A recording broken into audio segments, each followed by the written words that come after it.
Magandang umaga po sa inyong lahat. Ako po si Fury Moto and welcome back po sa ating channel. Ngayong araw po ay ipapakita ko sa inyo kung paano po magpalit ng change drum cam sa ating Fury 125. Yung change cam drum na sinasabi ko po ay minsan tinatawag po natin siyang star. Usually po pinapalitan natin to kapag naputulan po ng isang rod, either sa neutral, first gear, second gear, third gear, or fourth gear.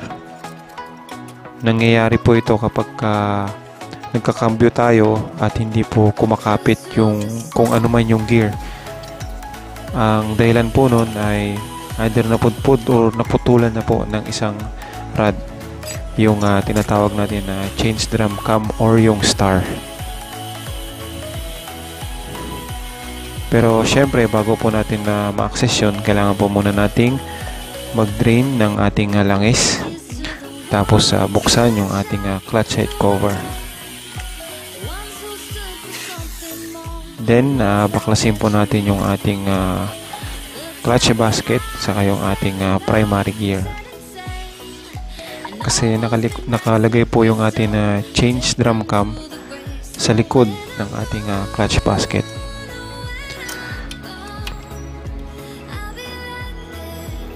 Yung pong change cam drum, yan po yung kinakalawit at sinusundot ng ating shifter rod kapag tayo po ay nagkakambyo.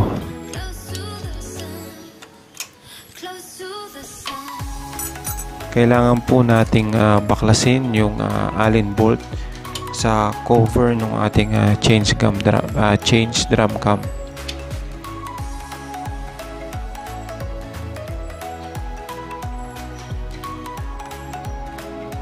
Kapag nabaklas na po natin yan, makikita nyo po yung sinasabi kong change drum cam or yung star na tinatawag ng karamihan. Yung cover na po yan din po yung guide ng kalawit sundot ng ating shifter rod.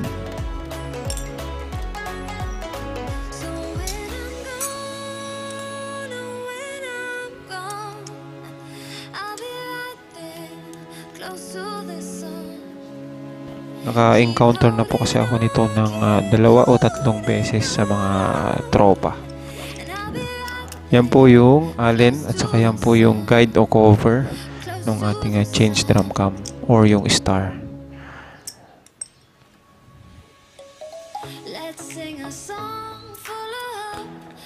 Ito po yung sinasabi natin na star o yung change drum cam.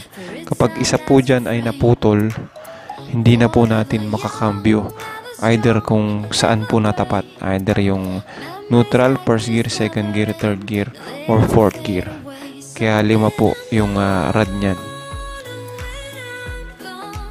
Makakuha po tayo ng replacement nyan sa mga nagpa-parts out sa Kawasaki page. At syempre pag gusto nyo ng brand new, sa mga legit na online seller po natin. Kapag nakahanap na po kayo ng kapalit, pwede nyo na pong ibalik kung paano po natin siya tinanggal. Ganun din po natin siya ikakabit. Pero syempre, bago po natin gawin yun, titesting po muna natin kung gumagana yung ating sundot at kalawit sa ating pagkakambyo. I-demo ko po mamaya kung paano po siya gumagana. And syempre, matitest na rin po natin kung okay yung pinalit natin na change drum cam or star.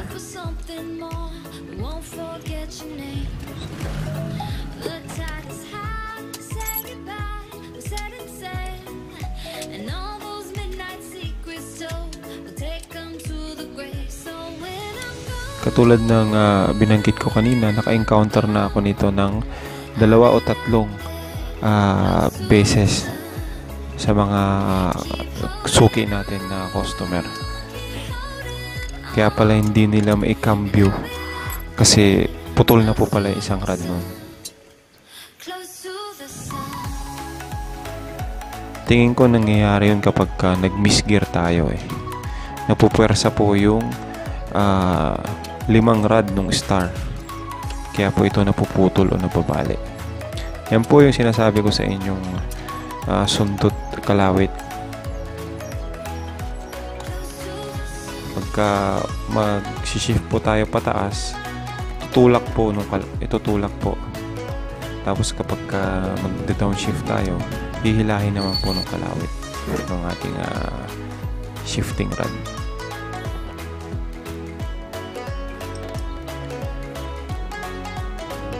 Kapag okay na po na gumagana at na-check naman na po natin okay, balik na po natin yung cover o yung guide ng ating kalawit. Kalimutan ko ang tawag niyan eh, pero yun yung usually term na ginagamit ko. Sundot kalawit.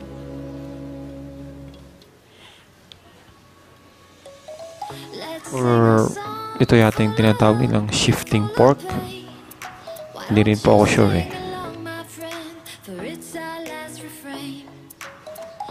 Siguraduhin po na mahigpit yung pagbabalik ng ating allen bolt para hindi po ito kumalas kapag umandar na po yung ating makina at ginagamit na po natin yung cambio. Yan po. Ganyan po ang itsura niyan kapag nagkakambyo po tayo.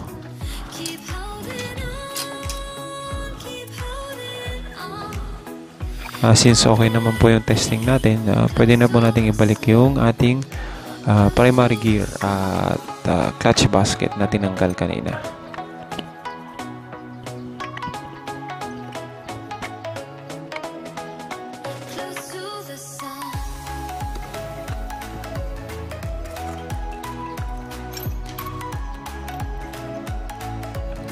Again, kung paano po natin siya tinanggal kanina, ganun din po natin siya ibabalik. Make sure lang po na tama yung pagkakalagay ng ating clutch basket at primary gear para hindi po mabungi yung ating gear sa likod. And syempre, kailangan nyo pong gumamit ng electric impact drive. Kasi mas safe po ito kumpara dun sa dipukpok na impact drive. Baka madali po yung bearing ng ating connecting rod.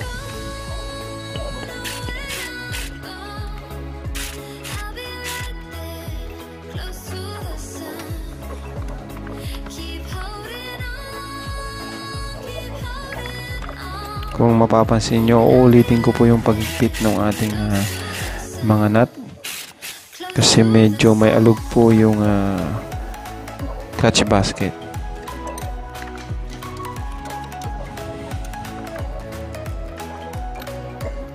Double check nyo po lahat ng gagawin nyo para hindi po tayo magka-problema sa ating makina kapag tinesting na po natin itong paanda rin.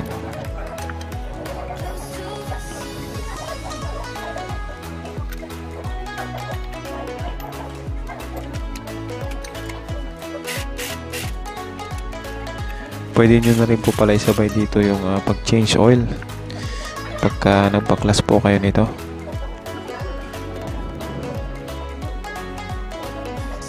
Pagka okay na po lahat, pwede na po natin ibalik yung clutch cover ng ating makina.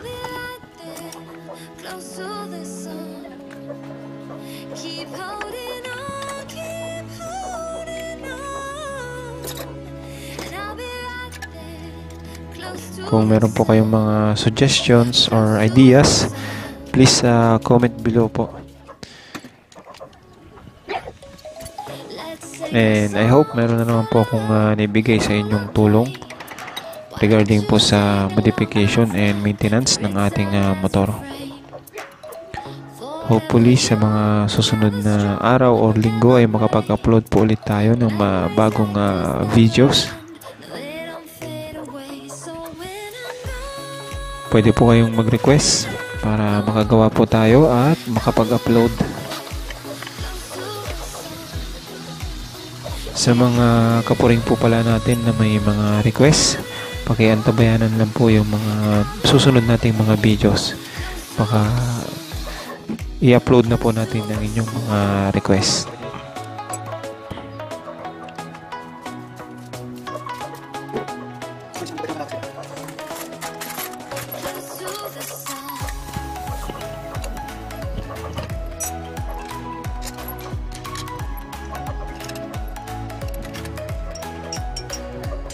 Shoutout nga po pala sa lahat ng mga nagpapa-shoutout.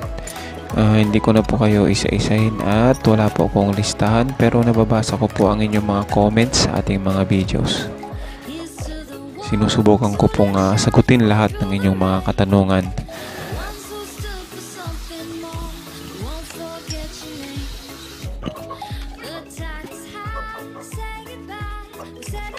And hopefully makapag 3,000 subscribers na tayo soon.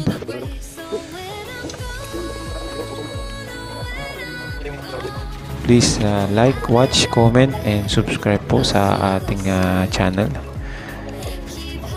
Malaking bagay po sa akin ang inyong suporta.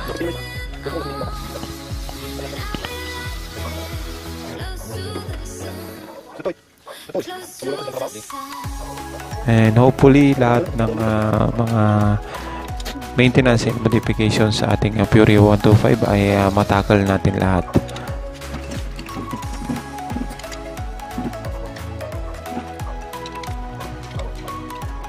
Kung meron pong mali akong binanggit o ginawa, please comment din po para makorek po natin para sa ating kapuringan.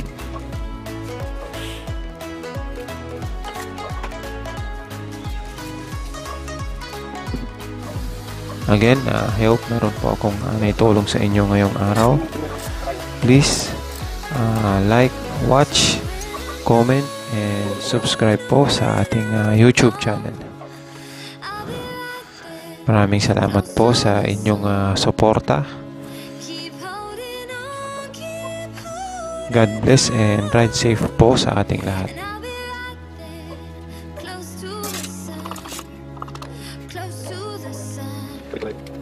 Thanks for watching po.